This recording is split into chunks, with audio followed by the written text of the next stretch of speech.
The sound of expensive heels clicking against marble floors echoed through the grand foyer of the Blackwood estate. Victoria Blackwood adjusted her pearl necklace one final time before pushing open the heavy oak doors to her husband's study. The scent of aged whiskey and cigar smoke greeted her, along with the low rumble of masculine voices discussing business deals that would reshape entire industries. "Richard, we need to talk about the Henderson acquisition," Victoria announced, her voice cutting through the conversation with practiced authority. Richard Blackwood, her millionaire ex-husband-to-be, though she didn't know it yet, barely glanced up from his conversation with three potential investors. His dismissive wave was as casual as swatting away an annoying fly. "Not now, Victoria. The men are talking business." The words hit her like a physical blow. 23 years of marriage had taught Victoria to read the warning signs in Richard's behavior. The tight set of his jaw when he was frustrated, the way his manicured fingers drummed against his crystal whiskey glass when he was losing patience, the dismissive tone that had grown more frequent over the past 5 years. But tonight felt different. Tonight, the quarterly report spread across his mahogany desk showed discrepancies that could cost them both millions.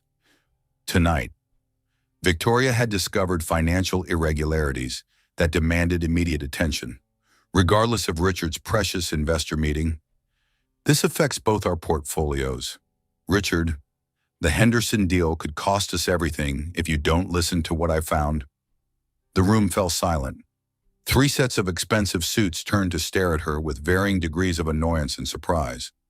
Richard's face flushed red above his perfectly knotted silk tie. "Damn it, Victoria, can't you see I'm in the middle of something important?" The physical push came without warning. Not hard enough to truly injure, but deliberate enough to send Victoria stumbling backward through the doorway into the marble hallway. Her designer heels scraped against the floor as she fought to maintain her balance.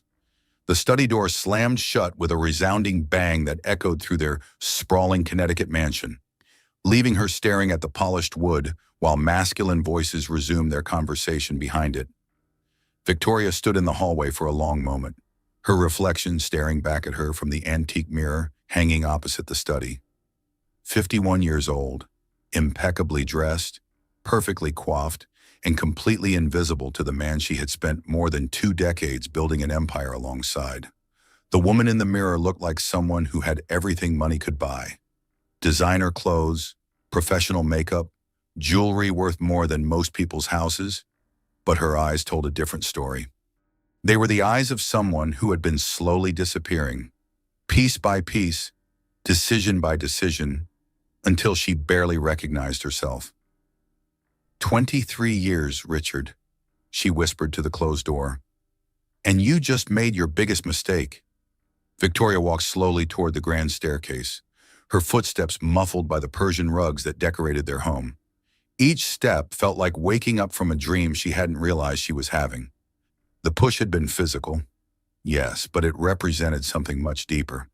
It was the culmination of years of being dismissed, ignored, and treated like an accessory to Richard's increasingly narcissistic abuse of power. In their bedroom, Victoria sat at her antique vanity and began removing her jewelry piece by piece. Each item had a story. The pearl necklace had been a wedding gift from her grandmother. The diamond bracelet was from their 10th anniversary. The emerald earrings were from the night Richard's company went public, making them both incredibly wealthy. But as she looked at these symbols of their shared success, Victoria realized something that would change everything. She had brought more than love to their marriage. She had brought capital, connections, and business acumen that had been instrumental in building the Blackwood empire. Yet somewhere along the way, her contributions had been forgotten, minimized, and ultimately dismissed entirely. The realization didn't come as a shock. It came as a quiet, cold certainty that settled in her chest like winter morning air. Richard had just shown her exactly what he thought of their partnership, their marriage, and her worth as both a business partner and a human being. Victoria opened the antique jewelry box that had belonged to her mother and pulled out a small key she hadn't used in years. It was the key to their private safe, where the most important documents of their marriage and business partnership were stored. Documents that Richard assumed were safely locked away from prying eyes.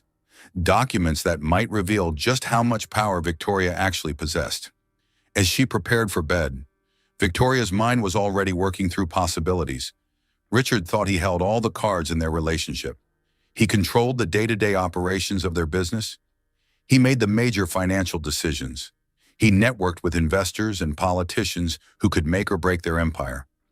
But Victoria knew something Richard had forgotten in his arrogance. She knew exactly how their partnership had been structured in those early days when Richard was desperate for capital and connections. She knew who had really funded the initial expansion that turned a small tech startup into a multi-million-dollar corporation. And most importantly, she knew that some mistakes could not be undone once they were made. Richard's physical push had been more than an act of disrespect. It had been a declaration of war. Victoria Blackwood had always been underestimated by her father, who thought women shouldn't be involved in serious business, by her professors at Columbia Business School, who assumed she was there to find a husband rather than build a career, by Richard himself, who had initially pursued her for her family's money and connections, but had gradually convinced himself that his own brilliance was responsible for their success. Tomorrow, Victoria would begin the process of reminding everyone exactly who they were dealing with. Tonight, she would plan her first moves in a game that Richard didn't even know had begun. The last thing Victoria did before turning off the lights was to look at herself one more time in the vanity mirror. The woman staring back at her looked different than she had just hours earlier. There was something new in her eyes, something that had been dormant for years but was now fully awake.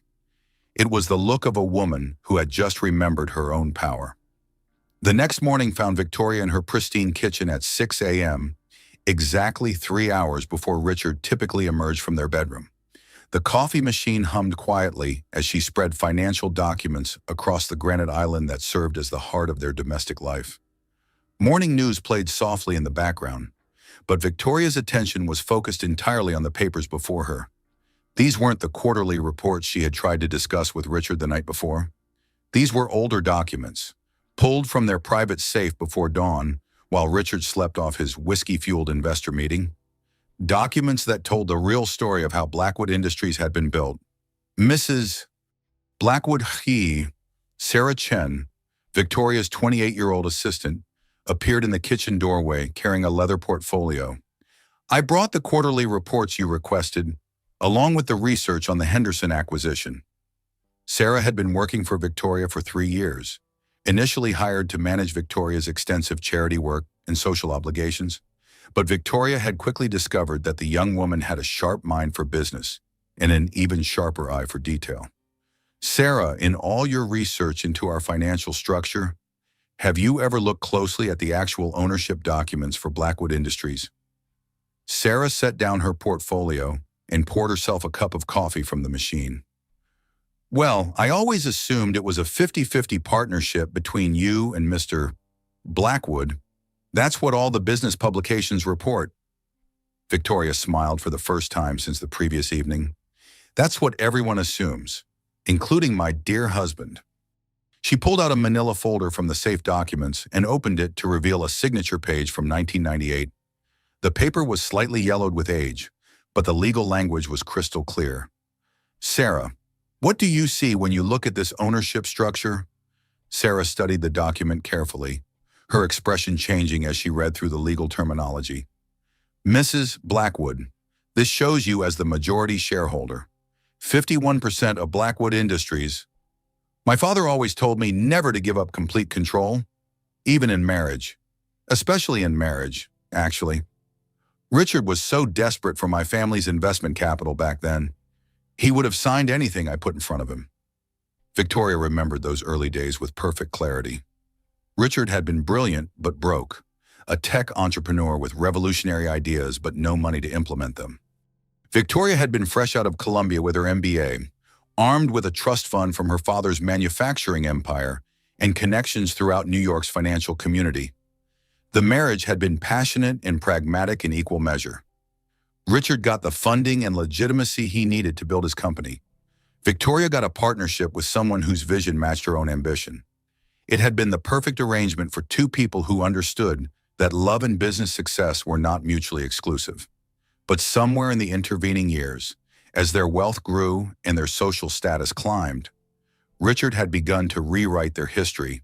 In his version of events, he was the visionary genius who had built an empire through his own brilliance. Victoria became the supportive wife who had provided some early financial assistance. "Mrs.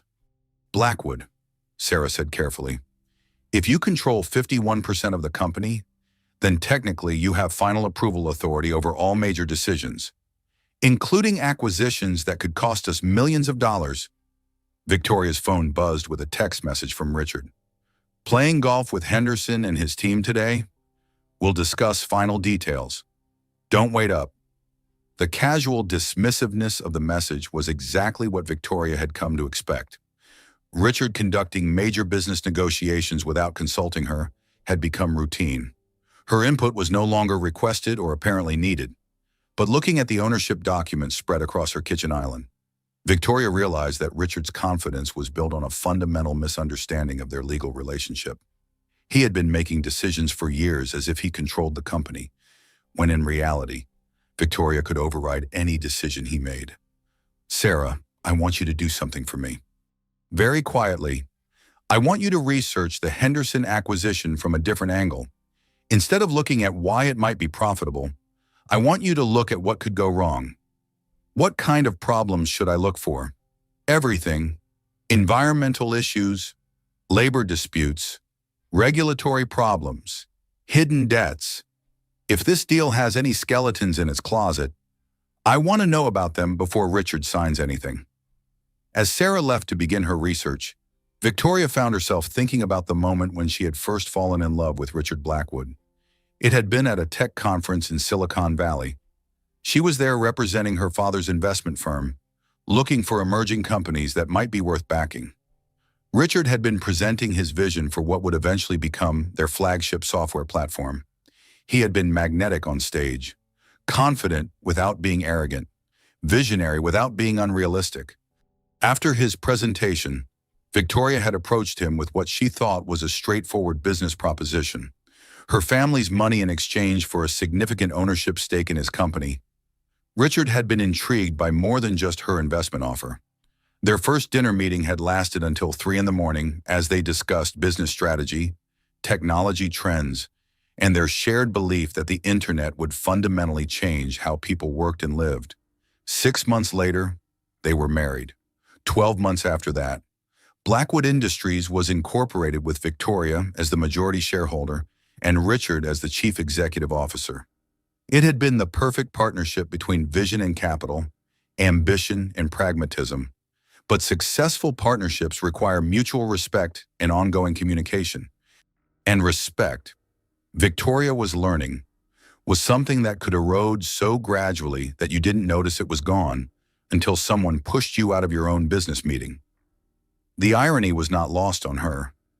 Richard thought he was protecting his empire from outside threats, conducting secretive negotiations to maintain his competitive advantage. He had no idea that the biggest threat to his control was sitting in their kitchen, drinking coffee and reviewing documents that proved she had never given up the power to stop him. Victoria's internal monologue began to shift into something she hadn't felt in years. How many women have felt invisible in their own homes? She wondered.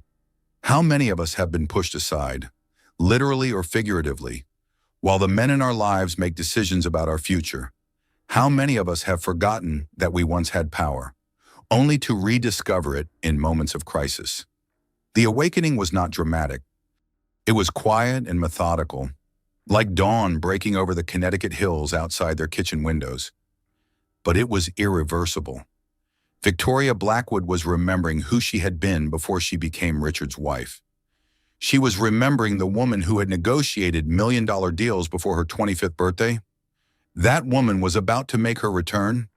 Victoria met her longtime friend Margaret Chen at Le Bernardin 3 days later, settling into their usual corner table where Manhattan's elite conducted their most sensitive conversations. The restaurant's discreet atmosphere and exceptional service made it perfect for discussions that required both privacy and legitimacy. Margaret had been Victoria's classmate at Columbia Business School, one of the few women in their MBA program who had gone on to build a powerhouse career in mergers and acquisitions. Over the past 30 years, she had orchestrated some of the decade's most complex corporate takeovers, earning a reputation for finding opportunities that others missed and executing deals that others considered impossible. "Victoria, darling, you look like a woman with a plan," Margaret said as she settled into her chair, her designer suit impeccable despite having flown in from Hong Kong that morning. "Should I be worried for Richard?" "Margaret, you've been handling high-stakes divorces and business separations for 3 decades. If someone wanted to quietly investigate their spouse's business dealings, hypothetically speaking, where would they start?" Margaret's laugh was knowing and slightly predatory. "Hypothetically, I would start with the accounting firm. Forensic accountants can find money trails that would make bloodhounds jealous. They specialize in discovering assets that people think they've hidden successfully." Victoria had known this conversation was necessary, but she had not expected it to feel so liberating. For the first time in years, she was discussing business strategy with someone who treated her as an equal rather than an accessory. "But before we get to forensic accounting," Margaret continued, "you need to understand that investigating a spouse's business activities is not just about finding hidden assets. It's about understanding the full scope of their financial exposure, what debts they might have hidden, what legal liabilities they might be carrying, what regulatory problems they might be facing." The waiter appeared to take their lunch order, providing a natural pause in their conversation. Victoria ordered the sea bass, exactly what she always ordered at Le Bernardin. But today, even familiar routines felt different. Today, she was not here as Richard Blackwood's wife making social conversation. She was here as a business owner protecting her interests. "Margaret, there are rumors about Richard's recent expansion into overseas markets. Word is he's been moving money through shell companies to minimize tax exposure." "Shell companies?" Victoria tried to keep her voice casual, but Margaret's expression told her that her friend had picked up on the underlying concern. "Paper businesses that exist primarily to move money between jurisdictions. They can be completely legal if properly structured and documented, but they can also be used to hide assets from tax authorities, creditors, or divorce settlements." Victoria felt something cold settle in her stomach. And if someone were to expose improperly structured shell companies to the appropriate authorities, well, hypothetically, it could trigger investigations that might freeze assets pending resolution. Depending on what investigators found, it could result in criminal charges for tax evasion, money laundering, or fraud. Margaret set down her wine glass and leaned forward slightly. "Victoria, I've known you for over 20 years. We've been through business school together, celebrated each other's successes, and supported each other through every major life transition. So I'm going to ask you directly, are you planning to divorce Richard?" The question hung in the air between them like an undetonated bomb. Victoria had been thinking about divorce for months, but she had not yet said the word out loud to anyone, including herself. "I'm planning to protect myself," Victoria said finally. "Richard has been making increasingly risky business decisions without consulting me. Last night, he physically pushed me out of a business meeting in our own home. I need to understand exactly what I might be liable for if his risk-taking goes wrong. And if you discover that he's been hiding assets or engaging in questionable financial practices, then I need to decide whether I want to be married to someone who could potentially face federal charges." Margaret nodded slowly. "Victoria, I'm going to give you the name of someone who specializes in exactly this type of situation. James Morrison is a private investigator who works exclusively with high-net-worth individuals facing complex marital and business disputes. He's expensive, but he's discreet and thorough." She wrote a phone number on her business card and slid it across the table. "Tell him I referred you. He'll understand exactly what kind of investigation you need." As they finished their lunch, Margaret shared stories about other women who had faced similar situations. Wives who had discovered that their husband's business success was built on increasingly fragile foundations. Women who had been forced to choose between their financial security and their personal safety. "The most important thing to remember," Margaret said as they prepared to leave, "is that knowledge is power. The more you understand about Richard's actual financial situation, the better position you'll be to protect yourself, regardless of what you ultimately decide to do about your marriage. Victoria walked back to her car, feeling something she had not experienced in years. For the first time since Richard had pushed her out of his study, she felt like she was taking action rather than simply reacting to his behavior.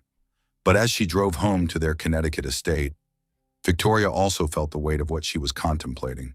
Investigating your own husband's business practices was not something you could undo. Once she opened this door, there would be no going back to the comfortable ignorance that had characterized the past several years of their marriage. Still, as she pulled into their circular driveway and looked up at the mansion they had built together, Victoria knew she was making the right choice. Richard had shown her exactly what he thought of their partnership.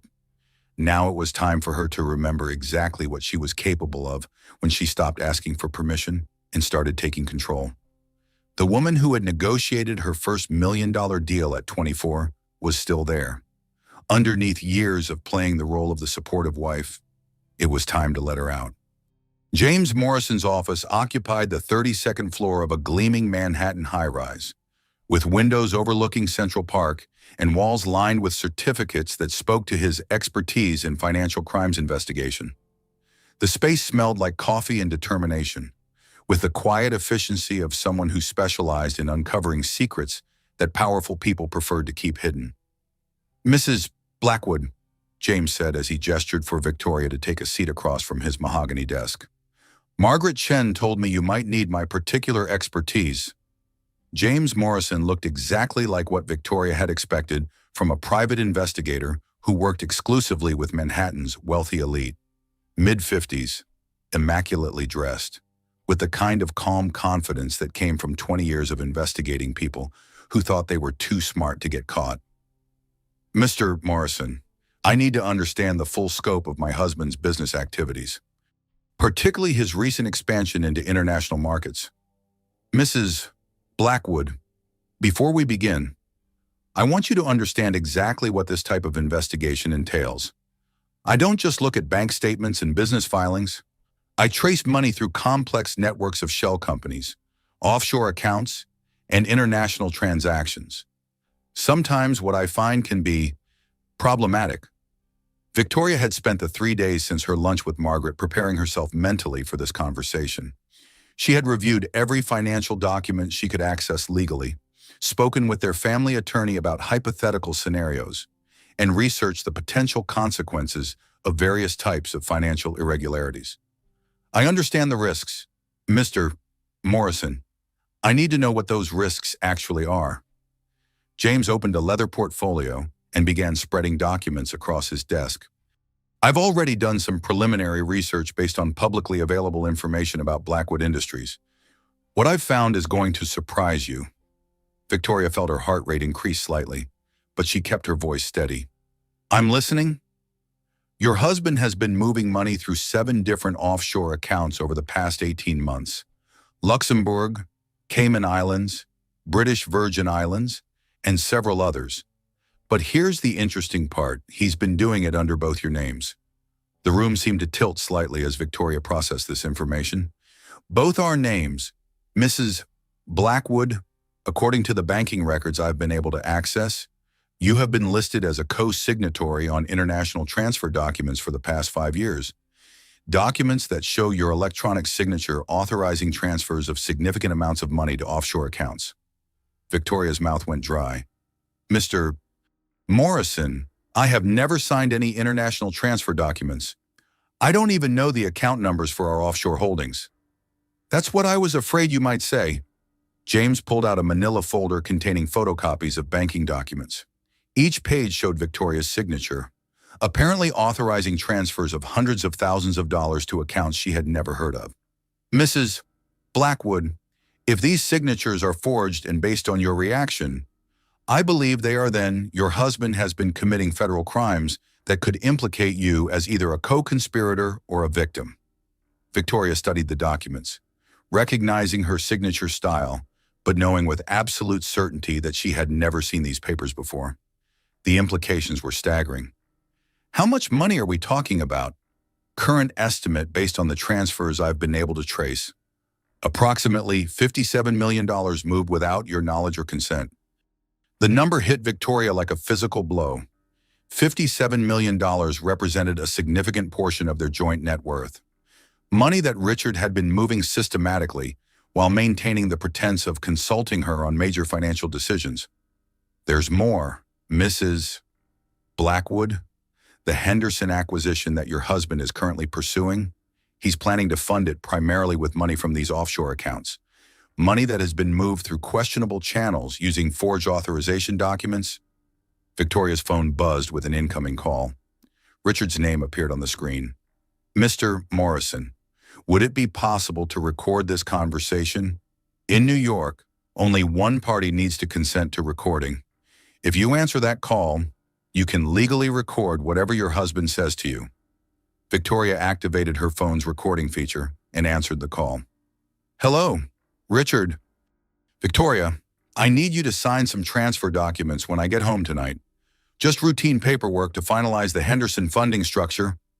Victoria looked directly at James Morrison as she responded. What kind of transfers? Richard, nothing you need to worry about, sweetheart. International currency hedging, tax optimization strategies, technical stuff that would bore you. Just trust me. The casual condescension in Richard's voice was infuriating, but Victoria kept her tone neutral. I'll take a look at the documents when you get home.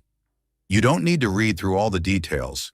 Just sign where I've marked the signature lines. We need to move quickly on this. After Richard hung up, Victoria sat in James Morrison's office trying to process the magnitude of what she had discovered. Her husband had been systematically stealing from their joint assets, while simultaneously setting her up to take legal responsibility for his crimes. Mrs. Blackwood, based on what I've found so far, you have two choices.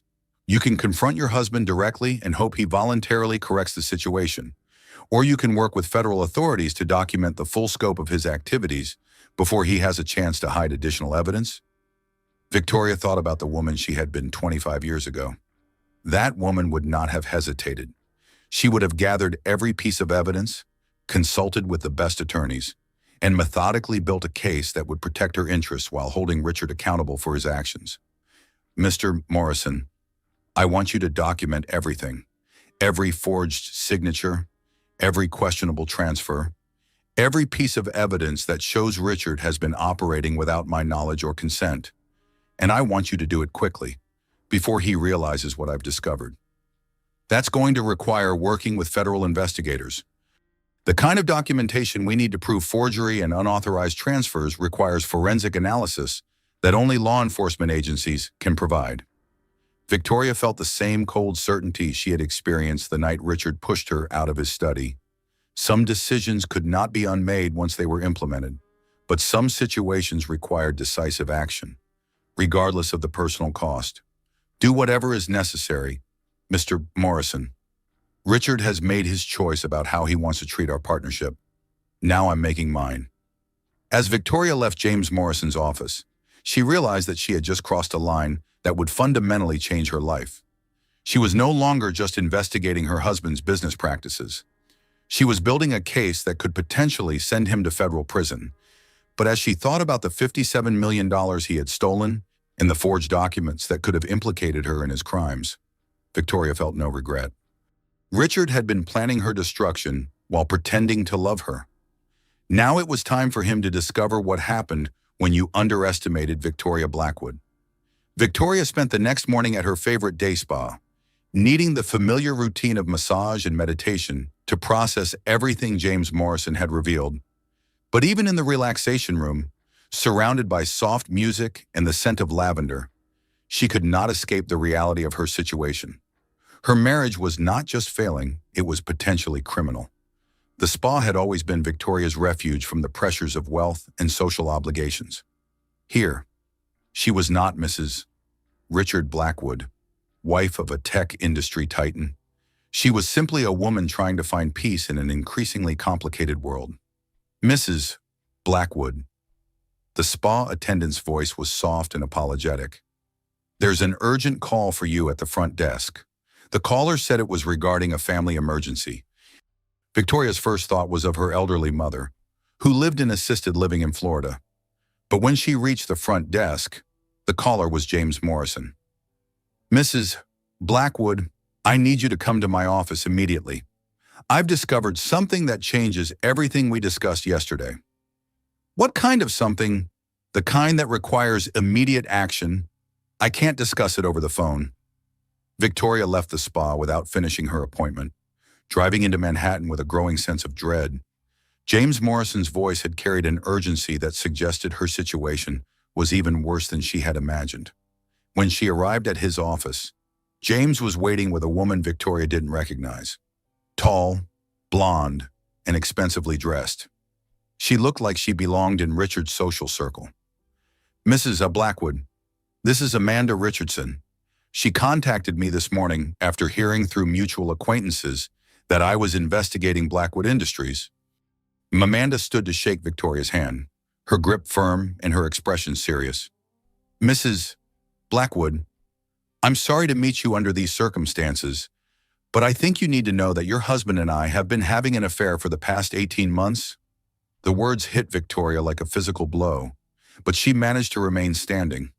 23 years of marriage had prepared her for many possibilities, but she had never seriously considered that Richard might be unfaithful.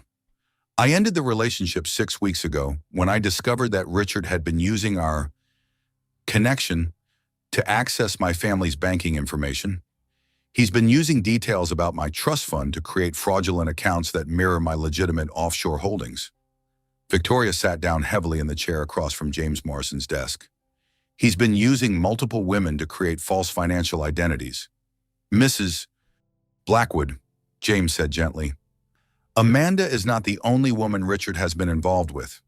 Based on my investigation, he has been cultivating relationships with at least 3 wealthy women over the past 2 years, women whose personal financial information he has been using to create an increasingly complex network of fraudulent accounts." Amanda opened her purse and pulled out a manila folder. "These are copies of documents Richard asked me to sign. Investment agreements, banking authorizations, international transfer documents. I signed them because I trusted him, because I thought we were building a future together." Victoria studied the documents, recognizing the same format and language as the papers James had shown her the previous day. Richard had been running a systematic operation, using his charm and social connections to manipulate multiple women into providing access to their family wealth. "How much money has he stolen from you?" Victoria asked.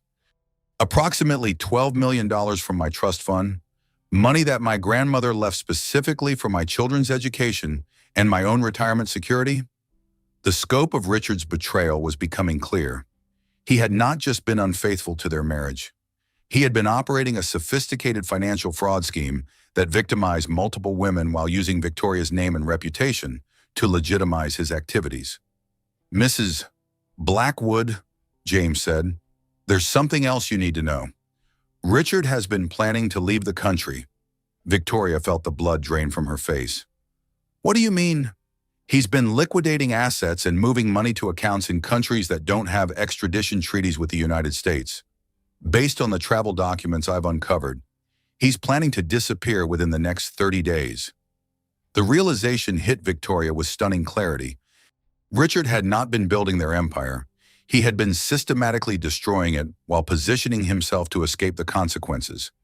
The Henderson acquisition was not a legitimate business expansion. It was his final theft before fleeing the country with as much money as he could steal. "He's been planning this for years," Victoria said quietly. "The shell companies, the forged signatures, the affair, it's all been preparation for abandoning everything and everyone." Amanda nodded. "When I confronted him about the missing money from my trust fund, he told me that sometimes people get hurt in business, that I should consider it a learning experience about trusting the wrong person." Victoria's phone buzzed with a text message from Richard. "Working late tonight. Don't wait up. Important developments with Henderson deal." The casual dismissiveness of the message now carried an entirely different meaning. Richard was not working late on legitimate business. He was finalizing his escape plan while maintaining the pretense of being a devoted husband. "Mrs. Blackwood," James said, "we need to move quickly. If Richard realizes that we've discovered his plans, he could accelerate his timeline and disappear before we can document the full scope of his crimes. Victoria thought about the 23 years she had spent building a life with someone who had been systematically betraying her trust. The shared dreams, the collaborative business decisions, the intimate moments that had formed the foundation of their partnership, all of it had been a lie. But underneath the betrayal and the shock, Victoria felt something else emerging. The same cold anger that had sustained her through business school when professors dismissed her contributions. The same determined focus that had driven her to build successful companies before she met Richard. "Mr. Morrison, I want you to coordinate with federal authorities immediately. I want every account traced, every forged document authenticated, and every piece of evidence that proves Richard has been defrauding multiple victims." "Mrs. Blackwood," Amanda said, "I want you to know that I never intended to hurt your marriage. Richard told me that you were getting divorced, that the separation was amicable, and that you had agreed to divide assets equitably." Victoria looked at the younger woman with something approaching sympathy. Amanda had been a victim of Richard's manipulation just as surely as Victoria had been. "Amanda, neither of us is responsible for Richard's choices, but both of us are responsible for making sure he faces the consequences of those choices." As Victoria drove home to Connecticut that evening, she realized that her midlife transformation had accelerated beyond anything she could have imagined. 3 days ago, she had been a wealthy wife dealing with a dismissive husband. Now she was the primary witness in a federal investigation that would likely result in criminal charges against her millionaire ex-husband. The irony was not lost on her. Richard thought he was clever enough to steal millions of dollars and disappear before anyone discovered his crimes. He had no idea that the woman he had been dismissing for years was about to demonstrate exactly why underestimating Victoria Blackwood was the biggest mistake of his life. Victoria's divorce attorney, Patricia Wells, occupied a corner office in one of Manhattan's most prestigious law firms. With floor-to-ceiling windows overlooking Central Park and a reputation for protecting women's assets in some of the city's most complex marital dissolutions, Patricia had been recommended by Margaret Chen, who described her as someone who understood that high-stakes divorces were often more about financial warfare than emotional resolution. "Victoria, what you've discovered is not just grounds for divorce, it's grounds for federal prosecution," Patricia said as she reviewed the documents that James Morrison had compiled. "Your husband has been operating a sophisticated fraud scheme that victimizes multiple women while using your name and business reputation to legitimize his activities." Victoria sat across from Patricia's mahogany conference table, watching the attorney organize evidence with the precision of a military strategist. Bank statements, forged documents, recorded conversations, and witness statements from Amanda Richardson created a paper trail that painted a damning picture of Richard's criminal activities. "Patricia, I want him to pay for every dollar he's stolen, every signature he's forged, and every lie he's told. But I also want to make sure that I'm protected from any criminal liability." "That's exactly what we're going to do, but we need to be strategic about timing and coordination. If we move too quickly, Richard might accelerate his escape plans. If we move too slowly, he might succeed in leaving the country with assets that belong to his victims." Patricia spread a timeline across the conference table, showing Richard's financial activities over the past 3 years. The pattern was clear systematic theft disguised as legitimate business expansion, with each fraudulent transaction becoming larger and more brazen. "The first thing we need to do is work with federal authorities to freeze the offshore accounts. I have contacts at the Treasury Department who can expedite this process, but we need to provide them with sufficient evidence to justify immediate action." Victoria studied the timeline, recognizing dates that corresponded to family vacations, business trips, and social events. Richard had been stealing from their joint assets while maintaining the pretense of sharing every aspect of their life together. "What about the Henderson acquisition? That's where we set the trap," Patricia said with a slight smile. "We're going to let Richard proceed with the deal, but we're going to ensure that federal investigators are monitoring every transaction. When he attempts to use stolen money to fund the acquisition, he'll be committing additional felonies in front of witnesses." Victoria felt something she had not experienced in years, the thrill of being truly in control of a complex strategic situation. So when he tries to close the Henderson deal, he'll be arrested for money laundering, wire fraud, conspiracy to commit tax evasion, and theft of marital assets. The beauty of this approach is that Richard will have documented his own crimes through his legitimate business activities. Patricia's assistant entered the conference room carrying additional files and a pot of coffee. Victoria recognized the young woman as someone who had handled several high-profile divorce cases that had made headlines in the business press. "Mrs. Blackwood," the assistant said, "we've received preliminary responses from the federal investigators. They're requesting a meeting tomorrow morning to discuss your cooperation in building their case against your husband." Victoria poured herself a cup of coffee and considered the magnitude of what she was agreeing to undertake. Cooperating with federal investigators meant that her marriage was not just ending, it was becoming the centerpiece of a criminal prosecution that would likely attract significant media attention. "Patricia, what are the potential consequences for Richard if he's convicted on all charges? Conservatively, 7 to 10 years in federal prison, plus complete forfeiture of assets obtained through criminal activity. The prosecution will argue that his entire business expansion over the past 3 years was funded through fraud, which could result in seizure of properties, investments, and business interests worth over $100 million. The number was staggering. Richard had been so focused on stealing millions that he had put their entire fortune at risk. If federal prosecutors could prove that their business success was built on criminal activity, Victoria could lose everything they had built together. "But there's good news," and Patricia continued.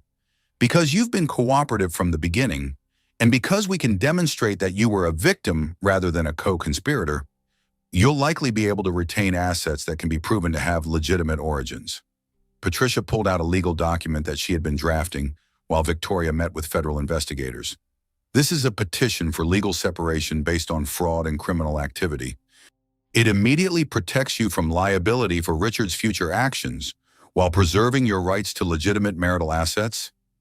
Victoria read through the document carefully, recognizing legal language that would fundamentally change her relationship with Richard. Once she signed these papers, there would be no possibility of reconciliation or returning to their previous life. "There's one more thing we need to discuss," Patricia said. "Richard is going to realize eventually that his activities are being investigated. When that happens, he's likely to become desperate and potentially dangerous. I'm recommending that you consider hiring personal security and potentially relocating temporarily until he's been arrested." Victoria thought about the man she had been married to for 23 years. Richard could be arrogant and dismissive, but she had never considered him physically dangerous. But people facing federal prison sentences sometimes made choices they would never have considered under normal circumstances. "How long do we have before Richard realizes what's happening?" "Based on the federal investigators' timeline, probably less than a week.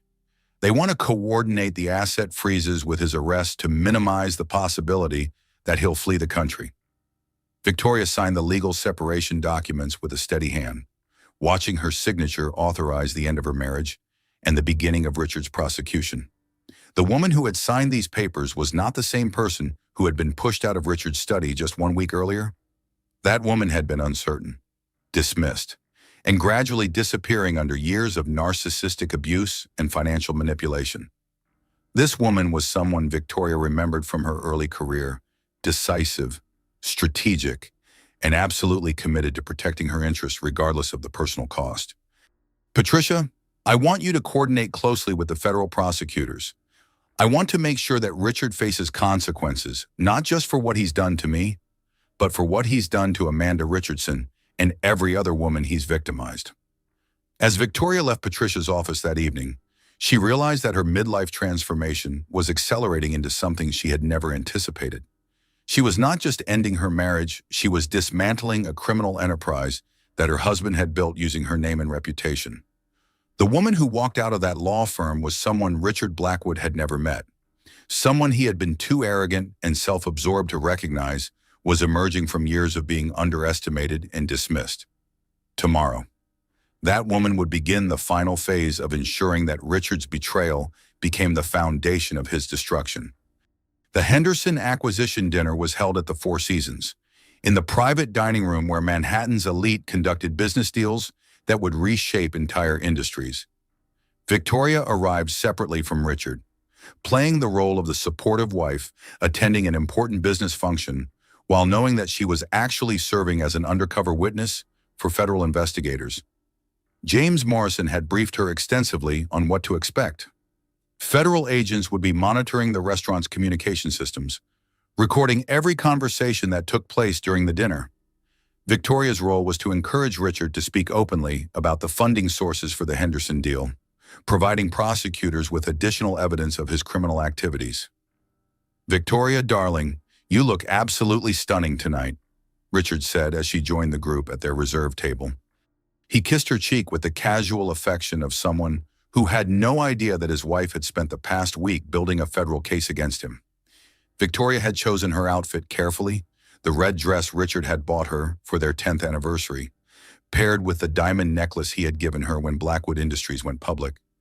She wanted to look like the perfect corporate wife while knowing that this would be the last time she would ever play that role. "Mr. Henderson, Mrs. Henderson, it's wonderful to see you again," Victoria said as she took her seat beside Richard.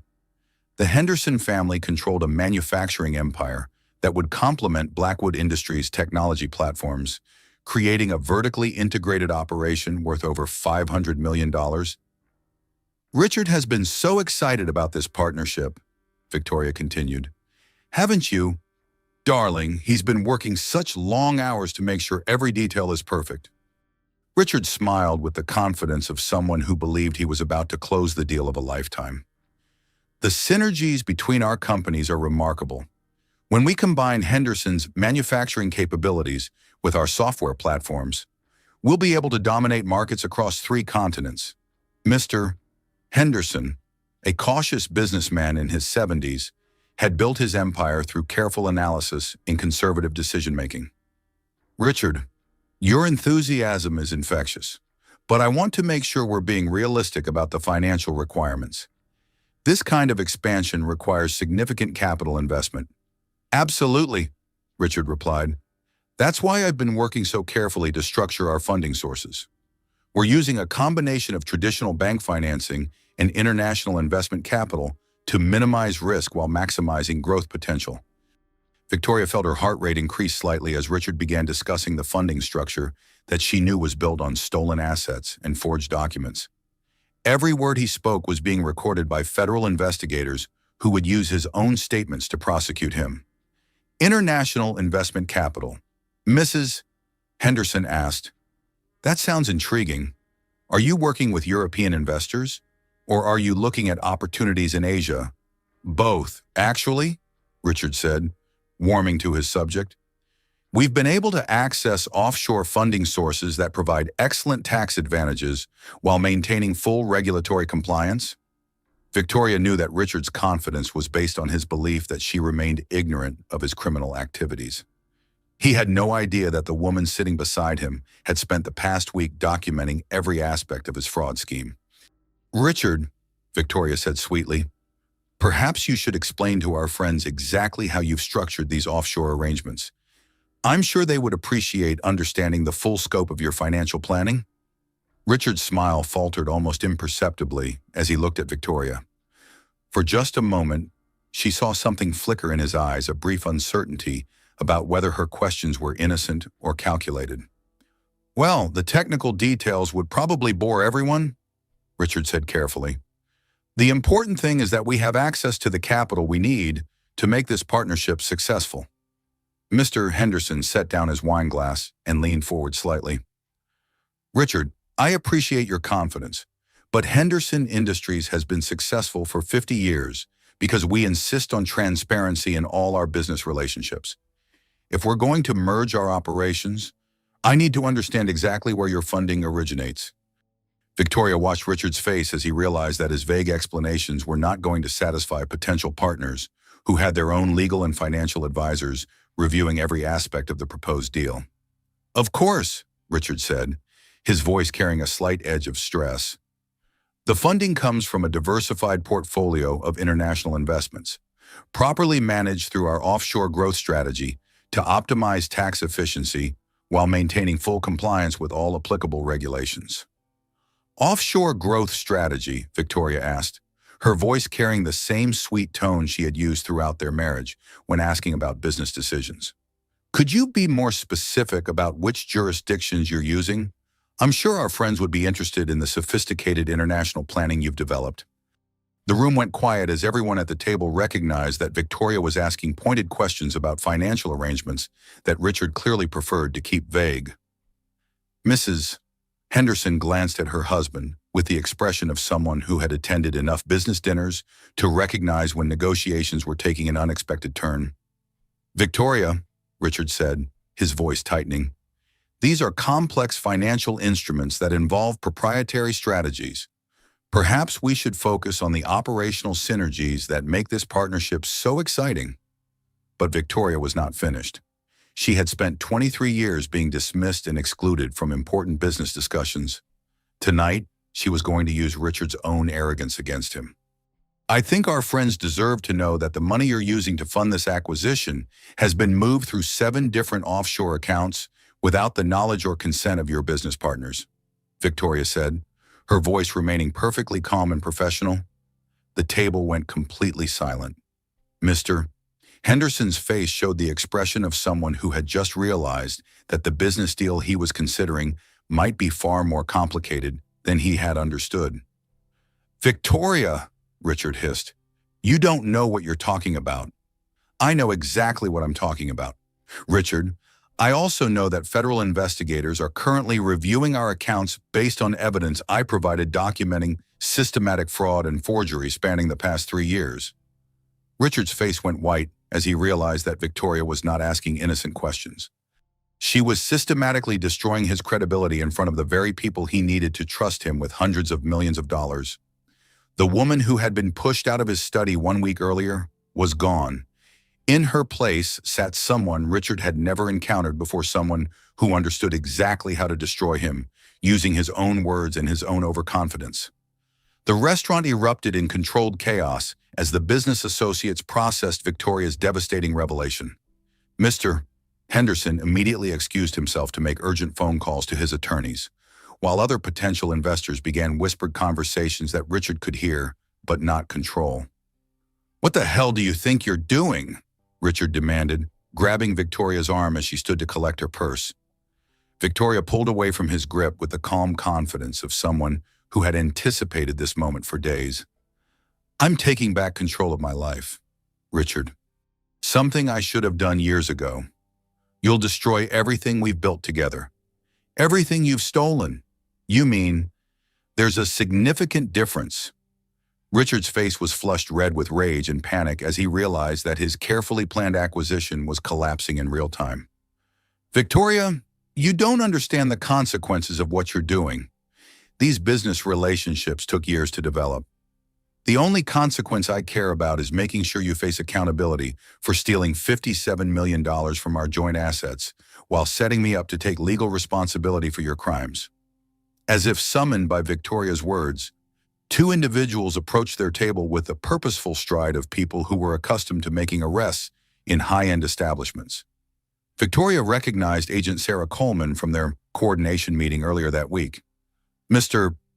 Richard Blackwood." Agent Coleman's voice carried the authority of someone who had been investigating financial crimes for over a decade. "Yes." Richard's voice was shaking slightly as he looked between the federal agents and Victoria's calm expression. "You're under arrest for money laundering, wire fraud, conspiracy to commit tax evasion, and theft of marital assets. You have the right to remain silent. Anything you say can and will be used against you in a court of law." The sound of handcuffs clicking into place seemed unnaturally loud in the suddenly quiet restaurant. Other diners had stopped their conversations to stare at the scene unfolding in the private dining room, where Manhattan's elite usually conducted their most discreet business. "Victoria," Richard said as Agent Coleman began leading him toward the restaurant's exit, "you have no idea what you've just done to our life." Victoria looked at her husband of 23 years as he was led away in handcuffs, his face a mixture of rage, disbelief, and dawning comprehension that his carefully constructed empire was collapsing. "Richard, I know exactly what I've done. I've stopped you from destroying more lives while protecting myself from the consequences of your criminal behavior. Mr. Henderson approached Victoria as the federal agents left with Richard. Mrs. Blackwood, I want you to know that Henderson Industries will be conducting our own comprehensive investigation. If what you've told us tonight is accurate, it's all documented. Mr. Henderson, every forged signature, every unauthorized transfer, every fraudulent account, the federal investigators have been building their case for weeks. Victoria walked out of the Four Seasons into the cool Manhattan evening, feeling something she had not experienced since her early career, the satisfaction of executing a complex strategic plan with precision and devastating effectiveness. Her phone buzzed with text messages from friends and business associates who had already heard news of Richard's arrest. Word traveled quickly through Manhattan's financial community, and Victoria knew that by morning, the story would be front-page news in the business press. But as she stood on the sidewalk outside the restaurant where her marriage had effectively ended, Victoria felt remarkably calm. The woman who had been pushed out of Richard's study just 8 days earlier had been uncertain and gradually disappearing under years of dismissive treatment. This woman was someone Victoria recognized from her past, decisive, strategic, and absolutely committed to protecting her interests regardless of the personal cost. The woman who had negotiated her first major business deal at 24 years old. Victoria's phone rang with a call from Patricia Wells. Victoria, I'm watching the news coverage of Richard's arrest. Are you okay? I'm perfect. Patricia, better than I've been in years. The federal prosecutors want to meet tomorrow to discuss your testimony for Richard's trial. Are you prepared for what that's going to involve? Victoria looked back at the Four Seasons, where Richard had planned to close the deal that would have completed his theft of their joint assets and funded his escape from the country. Patricia, I've been preparing for this my entire career. Richard made the mistake of thinking that 23 years of marriage had made me weak. He's about to discover exactly how wrong he was. As Victoria walked toward her car, she realized that her midlife transformation was complete. She was no longer Richard Blackwood's wife, struggling to maintain relevance in her own marriage. She was Victoria Blackwood, majority owner of a multi-million-dollar corporation and the primary witness in a federal prosecution that would likely result in her millionaire ex-husband spending the next decade in prison. The woman who had felt invisible just 1 week earlier had just demonstrated to Manhattan's business elite exactly what happened when you underestimated Victoria Blackwood. Tomorrow, she would begin the process of rebuilding her life and her business empire. Tonight, she would celebrate the fact that she had remembered her own power just in time to save herself from destruction. 3 weeks after Richard's arrest, Victoria sat in her home office, formerly Richard's private study, reviewing documents that would reshape her life and business empire. The mahogany-paneled room that had once symbolized her exclusion from important decisions now served as the command center for her financial independence and corporate control. The irony was not lost on her. The room where Richard had pushed her out of a business meeting had become the place where she orchestrated his complete downfall and her own resurrection as a formidable business leader. Victoria, Patricia Wells said through the speakerphone on Victoria's desk. The final accounting is remarkable. Between the recovered offshore funds, the frozen assets, and the criminal restitution order, you're looking at approximately $83 million returned to your personal accounts. Victoria studied the financial statements spread across her desk, numbers that represented not just money, but vindication of every strategic decision she had made over the past month. The federal investigation had uncovered additional criminal activity that even James Morrison's thorough investigation had missed. What's Richard's current situation? His attorneys are negotiating a plea bargain that would involve 7 to 10 years in federal prison. The prosecution has been clear that the plea agreement would include complete forfeiture of all claims to Blackwood Industries and any assets that can be traced to his criminal activities. Victoria hung up the phone and walked to the window overlooking their Connecticut estate. At 51 years old, she was wealthier than she had ever imagined possible, completely free from a marriage that had become increasingly toxic, and positioned to rebuild her business empire according to her own vision, rather than Richard's increasingly reckless ambitions. The doorbell rang, and Victoria heard Sarah's voice greeting someone at the front entrance. A few moments later, her assistant appeared in the study doorway, carrying an envelope marked with the logo of Richard's legal team. "Mrs. Blackwood, this was delivered by courier. The attorney said it required your immediate attention." Victoria opened the envelope to find divorce papers that had already been signed by Richard's attorney on his behalf. The document was accompanied by a brief note in Richard's handwriting. "Victoria, you've destroyed everything we built together. I hope you're satisfied with what you've accomplished." Victoria read the note twice, then set it aside with something approaching amusement. Even facing federal prison, Richard remained convinced that he was the victim of Victoria's unreasonable behavior, rather than the architect of his own destruction through systematic criminal activity. "Sarah, please call Patricia Wells and let her know that Richard has expedited the divorce proceedings. Also, schedule a meeting with the board of directors for next week. It's time to discuss the future leadership structure of Blackwood Industries." As Sarah left to make the calls, Victoria realized that she was experiencing something she had not felt in decades: complete control over her own destiny. For 23 years, her life had been shaped by Richard's decisions, his ambitions, his vision of their shared future. Now, for the first time since their early marriage, Victoria was free to pursue her own goals without compromise or consultation. Her phone buzzed with a text message from Margaret Chen. "Saw the news coverage of Richard's plea negotiations. Are you ready to discuss what comes next for your career?" Victoria smiled as she typed her response. "More than ready. Let's talk about building something that Richard never could have imagined." The federal prosecutors had estimated that Richard's trial would begin within 6 months. Assuming he rejected the plea agreement currently being negotiated, Victoria would be the prosecution's primary witness, testifying about the forged signatures, unauthorized transfers, and systematic deception that had characterized the final years of their marriage. But testifying against Richard would not be difficult. Victoria had moved beyond anger into something more powerful: absolute clarity about who Richard actually was, beneath the charm and business success that had initially attracted her. He was someone who viewed other people as resources to be exploited, rather than partners to be respected. Victoria's phone rang with a call from Amanda Richardson, the other woman who had been victimized by Richard's financial fraud scheme. "Victoria, I wanted to thank you for having the courage to expose Richard's criminal activities. If you hadn't acted when you did, he would have succeeded in disappearing with millions of dollars that belonged to his victims." "Amanda, you don't need to thank me. I was protecting my own interests. The fact that it helped other people was simply a beneficial side effect.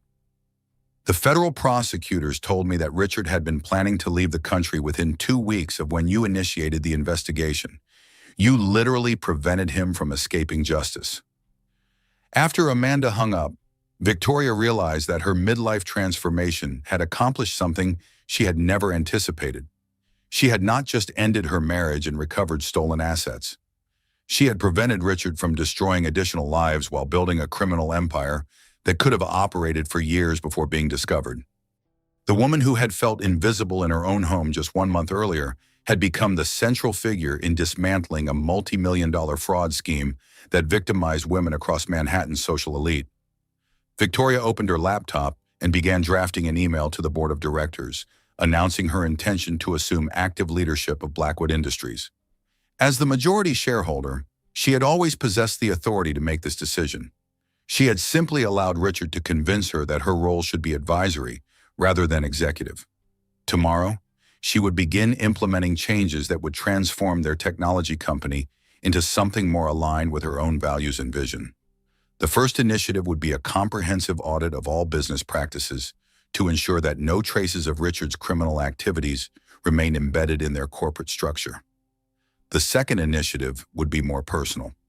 Victoria had decided to establish a foundation focused on helping women recognize and escape from situations involving financial abuse and narcissistic manipulation. Women like herself, who had gradually surrendered their own agency to partners who viewed them as accessories rather than equals. The foundation would provide legal assistance, financial counseling, and investigative services to women who suspected that their spouses or partners were engaged in financial crimes that could implicate them as unwitting co-conspirators. Victoria looked around the study that had once represented her exclusion from important decisions and now symbolized her complete control over her own destiny. In just 4 weeks, she had evolved from a dismissed wife into the primary witness in a federal prosecution, from a silent partner into the majority owner of a major corporation. The transformation had been painful but necessary, and it was far from complete. 6 months later, Victoria met Margaret Chen at their new favorite spot, a small cafe in Brooklyn that donated its profits to women's shelters and had become a symbol of how successful women could use their resources to create positive change in their communities. "Victoria, you look like a completely different person," Margaret said as she settled into her chair across from the small table near the cafe's front windows. "Have I mentioned how proud I am of what you've accomplished?" Victoria smiled as she sipped her coffee, watching the morning rush of Brooklyn commuters hurrying to catch trains that would carry them into Manhattan's financial district.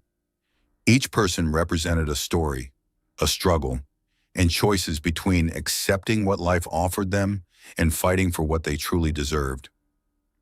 "Margaret, you know what the strangest part of this entire experience has been for 23 years. I thought I needed Richard's approval to make important decisions.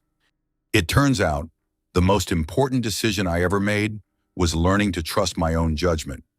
And the Blackwood Foundation for Women's Financial Independence. We officially open our first office next month. We've already received over 200 inquiries from women who suspect their spouses or partners are engaged in financial activities that could implicate them in criminal behavior." Victoria had spent the past 6 months working with attorneys, financial advisors, and federal investigators to create something meaningful from her experience with Richard's betrayal. The foundation would provide free legal consultation, forensic accounting services, and investigative support to women facing situations similar to her own. "The most rewarding part," Victoria continued, "is working with women who are just beginning to recognize that their financial security has been compromised by someone they trusted. Yesterday, I met with a woman whose husband had been forging her signature on business loan documents for 3 years. Margaret nodded knowingly. Financial abuse is much more common than most people realize. The problem is that women often don't recognize it until the legal consequences become unavoidable. Victoria thought about her own experience of gradually surrendering financial control to Richard over the years of their marriage. The process had been so subtle that she had not recognized it as abuse until she discovered the forged signatures and unauthorized transfers that could have resulted in her facing federal charges as a co-conspirator. The Foundation's first major case involves a situation that's remarkably similar to what Richard was doing to me, Victoria said. A woman in Manhattan whose millionaire ex-husband had been using shell companies to hide assets during their divorce proceedings. Ikdani, how is Richard adjusting to federal prison? Victoria's expression showed neither satisfaction nor sympathy. According to his attorneys, he's maintaining his innocence and blaming me for destroying our marriage and his business reputation. Apparently, he's convinced his fellow inmates that he's the victim of a vindictive wife who couldn't appreciate his business genius. Even in prison, he's still engaging in narcissistic abuse patterns, which is exactly why the Foundation's work is so important. Richard genuinely believes that he was entitled to steal from our joint assets because he viewed himself as the superior business partner. That kind of thinking doesn't change just because someone faces legal consequences. Victoria's phone buzzed with a message from Sarah, who now served as the Foundation's executive director, in addition to her role as Victoria's personal assistant. The Forbes reporter is here for your interview about women's financial independence. Victoria had been selected for the magazine's cover story about women who had transformed personal crises into business opportunities that created positive social change. The article would focus on how she had evolved from a victim of financial fraud into an advocate for other women facing similar situations. Margaret, do you remember what I told that reporter from the Wall Street Journal last month? Refresh my memory. I said that the best revenge is not destruction, it's transformation. Richard thought he could steal my money and my identity. Instead, he gave me the motivation to become someone far more powerful than I had ever been as his wife. Victoria finished her coffee and prepared to leave for the interview that would position her as a national spokesperson for women's financial rights. The foundation had already attracted attention from celebrities, politicians, and business leaders who recognized the importance of helping women protect themselves from financial manipulation.